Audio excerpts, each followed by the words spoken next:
What if you let yourself off the hook and truly stop making you wrong for it?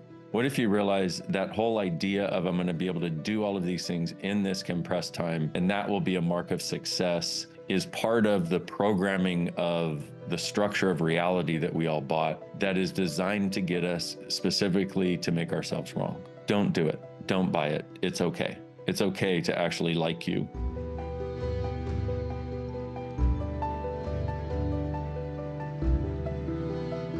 What do you require? And also, what are we creating together that I haven't acknowledged? It goes along with the general theme of the book, really, which is continuing to ask questions rather than coming to conclusion. Because what I've noticed is for every single thing that seems like a problem for our bodies or for us, if you're willing to keep asking questions and the fundamentals, what is this? What do I do with it? Can I change it? How do I change it? And also, what are you showing me that I haven't acknowledged? What different reality are you showing me is available? Rather than go to the idea that this is a wrongness because, like for me, going to the idea this is a wrongness because I'm so tired, because I can only spend a few hours awake before I have to go to sleep again. That I can't do all the things that I wanted to do at the end of the year when I wasn't facilitating classes because there was a lot that I wanted to do. My body is apparently like, stop doing, you dumb doo-doo head, start being.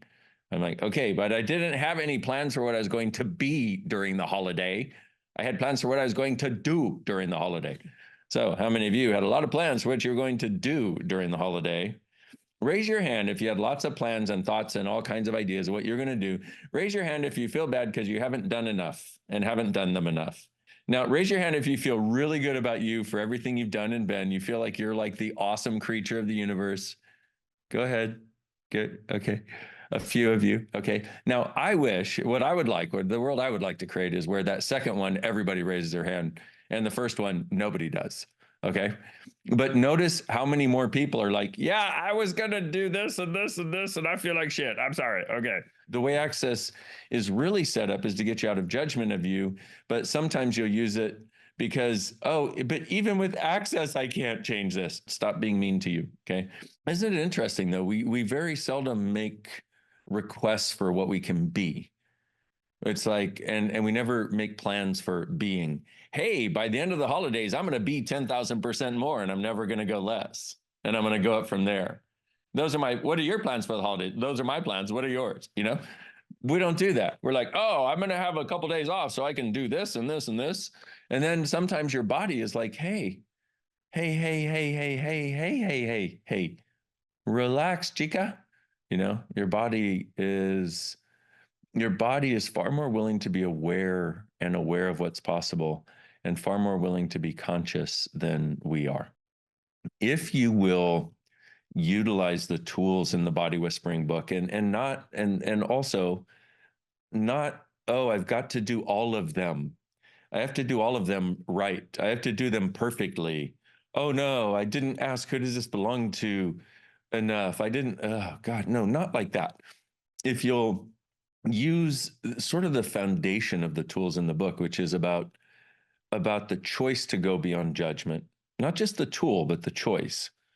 We often look and go, oh, well, I'm judging myself. So what tool is going to take me out of it? And then I can choose something different. No, what about right now? Fuck the tool, quote unquote. Okay. What choice do I have? Choice is your greatest tool. Okay. Let me choose beyond it and then use the tools to support that. But so fundamentally, getting out of judgment, asking questions, recognizing your body is miraculous, you are miraculous, recognizing that there is a whole other world where all the magic is, where everything worth having is beyond this reality. And when I say beyond this reality is sort of the structure of all the thoughts, feelings, and emotions and points of view and judgments and rightnesses and wrongnesses and the way things work and the way they can be. And everything that's truly us exists as a space where those things are not relevant. See, consciousness includes everything, including spirituality. Spirituality is a new religion where we learn to judge what is right and wrong, good and bad. And the challenge in this journey is that we've had so many things. Like if you look at going along being very religious, which a lot of you have families who are very religious, and you go along realizing that, or you go along with that, okay, and that's what is your reality because it's what you grew up with. It's the reality around you. And then so that's based on judgment and right and wrong, good and bad, and do the right thing and never the wrong thing. And then you come along and you might find like metaphysics or spirituality or something. Well, it's an improvement, okay? And acknowledge it's an improvement. It really is, because the boxes are less solid in a lot of ways. There's more freedom to have a unique point of view in a lot of ways. And yet, it's not the totality of what's possible. Spirituality is like a gateway drug for consciousness, okay? And if you look at it that way, okay, if you look at it that way, then you realize, because one of the things about spirituality is judging all the energies that are good and all the energies that are bad, and knowing that you're more spiritual than somebody else because you know all the bad energies, you know all the energies to avoid, you know the colors that are going to make your aura diminished. Okay, well, that's one way of functioning, and I did that too, and I did it really well. Okay, when I did my first bars class and Shannon said, pull their energy through their body, through yours. And I'm like, oh, excuse me. Oh, no, I'm not pulling energy of someone else through my temple. Hello, this is the temple. I didn't stop to think, I hate my temple. I want to kill my temple. I didn't think any of those things. Okay. But I knew what it was. They could have bad energy, and she said to me, she said, Dain, is there any such thing as bad energy or good energy? Or what if it's just energy? And I went, oh my God, changed my whole world. But that fundamentally is the conscious point of view. So spirituality is like a gateway drug for consciousness. It opens up people's awareness. It opens up, there's something different possible, but it still has so many of the elements of judgment and right and wrong, good and bad, and separation and rejection, that it doesn't very often create freedom. In fact, it often creates a different form of lack of freedom. And the reason I'm bringing all of this up is because that has so much to do with what we do with our bodies. And so if you'll look at going from spirituality to allowing ourselves to take a quantum leap, but easily, into allowing all of life to come to us with ease, which is what consciousness is about. All of life coming to us with ease. And most of us will not allow that.